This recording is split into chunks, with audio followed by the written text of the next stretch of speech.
अस्सलाम वालेकुम नाजरीन, मैं वीवन का नुमाइंदा इरफान। अभी अभी ये एड़पल्ली मंडल जैतापुर में और ब्राह्मणपल्ली में हमले 2 बार रह चुके शकील आमिर पर हमला हुआ, जिसे आज हमारे साथ मौजूद है साबिका काउंसलर सैयदुद्दीन मुख्तार साहब, साबिका काउंसलर अलीम साहब। आज उनसे रूबरू है कि बार बार एमएलए पर हमला होना क्या सही है क्या गलत है। आइए उनसे बात करके जानते हैं। अस्सलाम वालेकुम साहब, वीवन न्यूज़ में आपका खैर मकदम है। वालेकुम अस्सलाम जी, मैं अलीमुद्दीन। मैं साबिका में जो है सो मयम से तकरीबन 4-20 साल काउंसलरी करा और यहाँ का फ्लोर लीडर भी रहा। अब 5 साल पहले मैं टीआरएस में कविता मैडम और शकील आमिर साहब के कहने पर उनके साथ जुड़ा हूँ और उनकी जितनी भी जैसे तारीफ की जाए कम है। अभी जो हमला हुआ एमएलए शकील आमिर पर और उनके साथ जो थे बच्चे, जी। उनके ऊपर हमला हुआ, उसमें है ना कांग्रेस और बीजेपी के दो पार्टीज के लोग मिलकर एक माइनॉरिटी एमएलए पर हमला करना क्या सही है? ये सुदर्शन रेड्डी साहब की बुखलाहट का नतीजा है, क्योंकि वो उम्र के हो गए हैं और उन्होंने इस वक्त जो सो पागल पने की जैसे हरकतें कर रहे हैं। इस किस्म का हरकत जो कर रहे हैं उनके लिए शोभा नहीं देता। शकील आमिर साहब कुछ भी होंगे, लेकिन मुकाबला जब इलेक्शन में आते हैं तो बराबर मुकाबला करना चाहिए। लेकिन इस किस्म के फालतू झगड़े कराकर, हिंदू मुस्लिम जैसे झगड़े कराकर बोधन के पीस को खराब करना ये अच्छी बात नहीं है और उनको ये शोभा नहीं देता।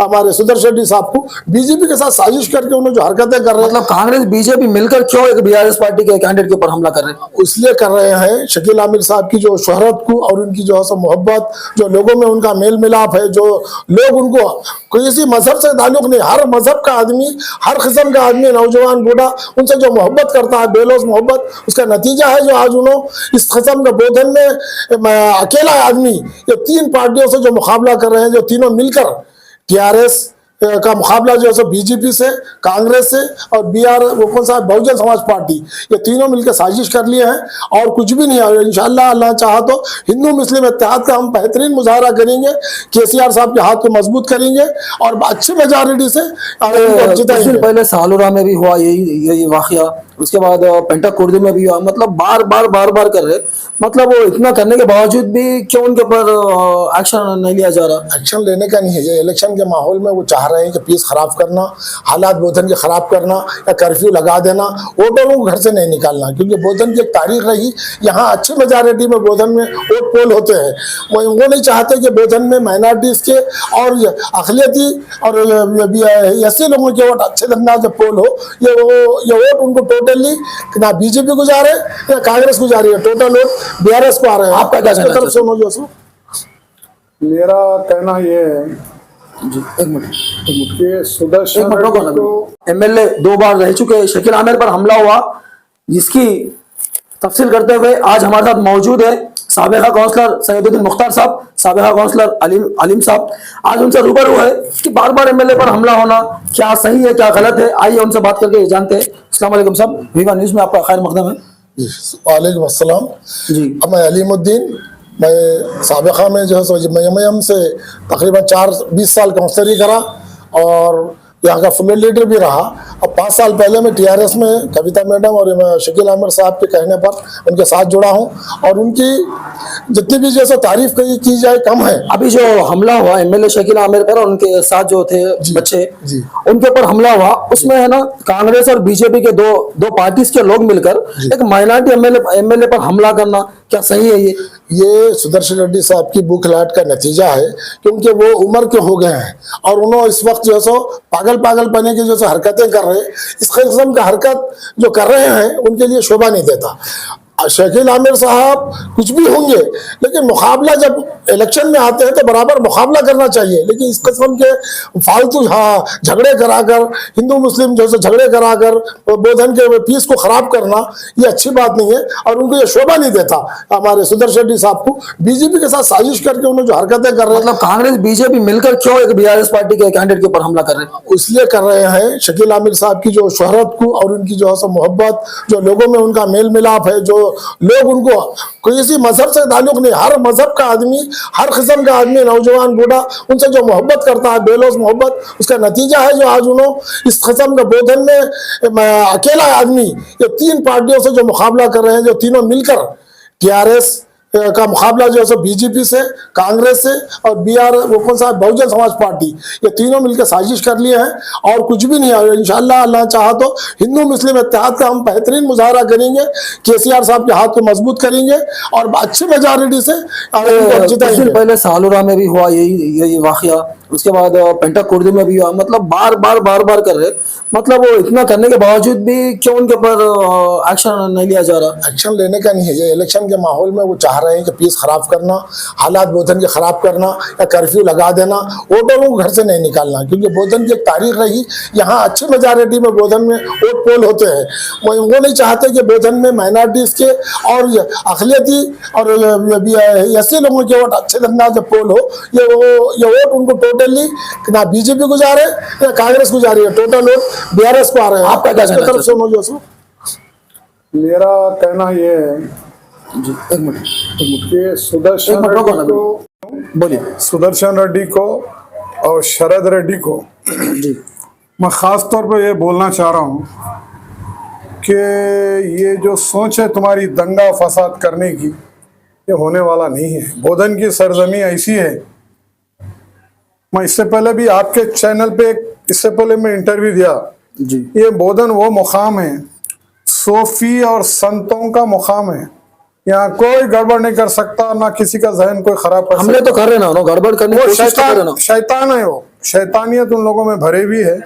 और सुदर्शन रेड्डी जो है सो शकील साहब की कामयाबी पर बोकलाट का शिकार है और वो 25 से 30 हजार की मेजॉरिटी से हारने के करीब जा रहे हैं उनका। बीजेपी वालों को क्या जरूरत पड़ेगी कांग्रेस वालों के साथ मिलकर? अब बीजेपी हम यहाँ मुकाबला शकील साहब को सुदर्शन रेड्डी से नहीं है, मुकाबला बीजेपी और TRS में मुकाबला चल रहा। सुदर्शन रेड्डी तो 3rd प्लेस पे जा रहे हैं, उनका कोई मुकाम ही नहीं है। अब वो आवाम में इतने गिर गए कि वो उनका पहले तो उनका इमेज खराब है, 75 साल की उम्र में टिकट लेके आए। हाँ, और जो है सो वो कांग्रेस के बारे में प्रचार क्या है, कांग्रेस पार्टी आवाम में क्या मैसेज देंगे ये दंगे फसाद से? उनका नुकसान होगा, उनका नुकसान होगा। आने वाले पीरियड में भी कांग्रेस का नुकसान होगा। लिहाजा मेरी कांग्रेसियों से एक दरखास्त है, एक एजेंडा पास करो, सुदर्शन रेड्डी को कांग्रेस से सस्पेंड करो और फिर नए कैंडिडेट को 5 साल तक खामोश बैठो, नए कैंडिडेट को लाने की कोशिश करो। ये सब बेकार है। आप लोग अच्छा डिसीजन लो, समझ में नहीं आ रहा तो मशवरा किसी से करो।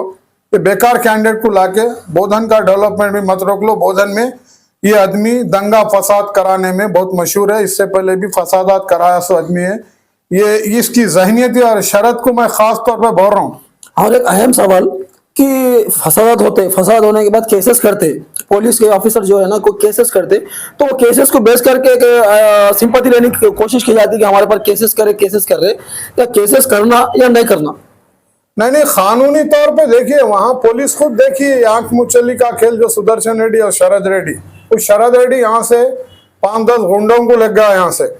और शरद रेड्डी को मैं एक मिसाल दे रहा हूँ, मैं YCP का स्टेट जनरल सेक्रेटरी था उस वक्त, YCP में थे जब भी इसी किस्म की गुंडागर्दी करता था। मैं शरद रेड्डी को बोलना चाह रहा हूँ, अगर तेरे को सियासत करना है तो अच्छी कर, वरना तेरी स्टोरी इतनी लंबी है।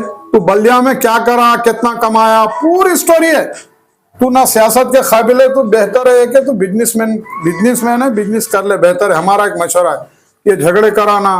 आज वो क्या नाम है, आज एडपल्ली मंडल प्रेसिडेंट पुलिस सीनू, क्या है ये पुलिस सीनू बोलो? निजाम शुगर फैक्ट्री की पूरे जमीनात लूट के खाया सो आदमी है, पूरा लोग जानते। तू उसको वहां का जिम्मेदार बनाता, जबकि उसका काम ही है झगड़े कराना, फसादा कराना, उसका धंधा है पुलिस सीनू का। तो उसको एक झगड़ेलू आदमी को सदर लाके बनाते आप। और वहां पे TRS के एक मंडल प्रेसिडेंट कौन है, वो श्री राम को, और कोई कौन है, एरपल्ली सरपंच को क्या कैसा मारे बचाओ। वो इमरान को MP वाइस प्रेसिडेंट मंडल प्रेसिडेंट को, कई लोगों को यहाँ से रौडियों को ले जाके शरद रेड्डी ये रौडिज्म कर रहा है ना। शरद रेड्डी ये रौडिज्म बहुत महंगी गिरने वाली है, मैं तुमको समझा दे रहा हूँ। अच्छा नहीं रहता, बेहतर ये है तुम सुधर जाओ। और ये रायलसीमा की रौडिज्म करूंगा मैं, वो करूंगा, वो तो तुम रायलसीमा को चले जाओ, भोजन में मत रहो तुम। ये सुकून का मुकाम है, अमन का मुकाम है। आप क्या मैसेज देना चाह रहे भोजन के अवाम को? पीसफुल रह के, अब जो वाकया हुआ उस पे इस पर तवज्जो मत दो। उस पर तवज्जो हम आवाम से यही कहना चाहते हैं, ये लोग साजिश कर रहे हैं कि शकील अहमद साहब की शोहरत को दागदार लगाए, लेकिन अल्लाह नहीं चाहेगा और इंशाल्लाह बोधन की मेजॉरिटी पूरे तेलंगाना में बेहतरीन मेजॉरिटी से शकील साहब को हम जिता के भेजेंगे। शरद रेड्डी बीजेपी का एजेंट है, वो चाहता है कि जो है सो मुसलमानों की ओर डिवाइड होना, मुसलमान जो है सो बीजेपी को वोट नहीं देते, तो उन्होंने कांग्रेस को वोट दिला के मुसलमानों को डिवाइड करना और जैसे बीजेपी को यहाँ से लेकराना, उसके लिए उनकी साजिश में 2 काउंसलर मिल गए और वो शक्कर नगर के और बोधन के, ये सब साजिश कर रहे हैं। यही शक्कर नगर काउंसलरों के ऊपर इल्जाम लगा बोधन में पीस खराब करे, हिंदू मुस्लिम फिसाद करे, वो शिवाजी का जो सो स्टैचू लगाकर और इन्हें सब में भी सब वो नेम का बोर्ड लगाकर, वैसे लोग आज माइनॉरिटी की हमदर्दी कर रहे हैं। शरद रेड्डी नादेली मस्जिद की 50 करोड़ की जमीन पर कब्जा कर लिया है। सुदर्शन रेड्डी साहब को मालूम है, सुदर्शन रेड्डी साहब इससे पहले नादेली की जो सो तकरीबन 500 गज जमीन पे जो सो कॉम्प्लेक्स बना के दे दिए अदर कौम के लोगों को। सुदर्शन रेड्डी हो या शरद रेड्डी हो, ये लोग जो है सो चाहते हैं कि मुसलमानों में यहाँ पीस खराब हो, मुसलमान वोट डालने के लिए ना निकले। बार एमएलए पर हमले किए जा रहे हैं, फिर भी एमएलए खामोश है, क्यों? इसलिए खामोश है कि वो नहीं चाहते कि मेरे तरफ से एमएलए की तरफ से बोधन का पीस खराब हो, गरीब लोग मुतासिर हो, गरीब लोगों का कारोबार खराब हो। इससे पहले भी करे, जब भी हम जो सो शकील साहब से मिलकर यही बोले कि भाई आप लोग इनके ऊपर कानूनी एक्शन लो, कानूनी एक्शन लेने के लिए कोशिश करें, पुलिस भी उनका साथ नहीं दी। अभी भी देखिए साजिश के तहत बोधन से गुंडों को लेके जाकर अटैक करना, पुलिस को नहीं मालूम, ये पुलिस का काम है वैसे लोगों के ऊपर नजर रखना। इससे पहले भी इनके ऊपर कई धाराओं में जो केसेस बुक हुए, ये लोग शहर बदल रहे, फिर भी आ गए, आके जो अपना क्या ये वाकया फिर इलेक्शन से पहले हो सकता है? और एक बार ये केस बुक करना चाहिए इनको, रॉडी केस बुक करके इनको शहर बदल करना, तभी इलेक्शन पीसफुल होते, वरना नहीं तो बोधन में इन्होंने बड़ी साजिश के तहत आज नहीं तो कल दंगा कराने में कामयाब हो जाएंगे, उसकी पूरी जिम्मेदारी पुलिस पर रहेंगी। मैं पुलिस के आला अहदेदारों से, इलेक्शन कमिश्नर से दरखास्त करता हूँ, ऐसे रॉडी लोगों के ऊपर रॉडीइज्म बुक करो और इनको शहर बदल करो, तभी हाँ इलेक्शन पीसफुल होंगे। नहीं तो ये लोग कभी भी छोटे से छोटे इशू को जो सो कम्युनल बनाकर बोधन का पीस खराब करेंगे। शकील साहब को किसी कीमत पे उन्होंने जिताना नहीं चाहते, उन्होंने क्यों नहीं होते? अल्लाह जिसको जिताना चाह रहा है, इन्हों क्या कर सकते? ऐसे हरकतों से शकील साहब की शोहरत में इजाफा हुआ है और इंशाल्लाह उन्होंने बहुत बड़ी मेजॉरिटी से उन्होंने जीतेंगे। क्या ये भी हो सकता है कि मसला है कि माइनॉरिटी एमएलए है बोलकर कांग्रेस बीजेपी वाले मिलकर हमला करें? बेशक बिल्कुल, इसमें दोनों की साजिश है। साबिका में भी 4 इलेक्शन में बीजेपी और कांग्रेस दोनों एक हुए हैं, बोधन की तारीख में बिल्कुल सबको मालूम है। हमने भी तो 40 साल से पार्टी में ऐसे मुसलमानों को नहीं मालूम, काउंसलरी कर रहे हैं। कांग्रेस पार्टी में ऐसे मुसलमानों को नहीं मालूम कि मुसलमान को टारगेट किया जा रहा है? 100% पूरे लोगों को मालूम है। आज इत्तेफाक से देखिए साबिका काउंसलर फैयाज साहब भी आज कांग्रेस के लीडर होकर उन्होंने जो इल्जाम लगाए हैं वो बिल्कुल सच है। हक बात बोले हैं, मैं उनकी तारीफ करूंगा। हक बात बोलना चाहिए, पार्टी में रहो या बाहर रहो। जो काम गलत है गलत है, जो सही है सही है, सही की तारीफ होती है। ये हम लोग तो सुदर्शन रेड्डी को इससे पहले 3 वक्त जिताए हैं, मिनिस्टर बने उन्होंने 3 वक्त, बड़े बड़े मेजर ये पोर्टफोलियो उनके पास रहा। बोधन के लिए क्या करें? एक मेडिकल कॉलेज नहीं लग रहा है बोधन में, कोई इंडस्ट्री नहीं लग रहा है बोधन के आवाम के लिए। करे क्या? नौजवानों के लिए तालीम याफ्ता नौजवानों को भिखारी बना दिए, ना पेंशन दे सके, ना हाउसिंग लोन सही दे सके। अब हमेशा ये कहते थे कि भाई माइनॉरिटीज को हम जो सो 10% दे रहे, आज केसीआर साहब कोई परसेंटेज नहीं है, जिसको जो गरीब है, जो एलिजिबल है, उनको सबको दे रहा है। इसलिए आज माइनॉरिटी हो और भी दूसरे कम्युनिटी के लोग पूरा केसीआर साहब को साथ दे रहे हैं। हम केसीआर साहब की पॉलिसियों से मुत्तफिक है। शकील साहब खड़े रहेंगे और कोई भी खड़ा रहेंगे, हम केसीआर को वोट देंगे, अच्छी मेजॉरिटी से जिताएंगे और उनसे काम मिलेंगे। देखिए ये थे हमारे साबिका काउंसलर अलीम साहब और हमारे मुख्तार साहब। देखिए एक एमएलए के ऊपर हमला करना कोई छोटी बात नहीं है। इलेक्शन वोट के जरिए से जीता जाता है। हार जीत का जो डिसाइड होता है कि कौन जीता है कौन आ रहा है वो वोट से मालूम होता है। इस तरीके से गुंडागर्दी करना ये सही नहीं है। ये हमारा हिंदुस्तान का जमहूरियत नहीं सिखाता है कि इस तरीके से आप किसी कैंडिडेट के ऊपर हमला करो, उसके कार के ऊपर हमला करके उसके कार के आईनों को नुकसान पहुंचाओ। तकरीबन एक छोटा बच्चे के ऊपर हमला करके उसका सर फोड़ दिया गया है। पुलिस भी इसके ऊपर इंक्वायरी कर रही है कि कौन थे इसमें, उनके ऊपर कार्रवाई की जाएगी। अभी बोधन एसीपी किरण कुमार का स्टेटमेंट भी आया कि जो भी इस साजिश में थे उन लोगों के ऊपर कानूनी कार्रवाई की जाएगी। V1 न्यूज़ से मैं नुमाइंदा इरफान।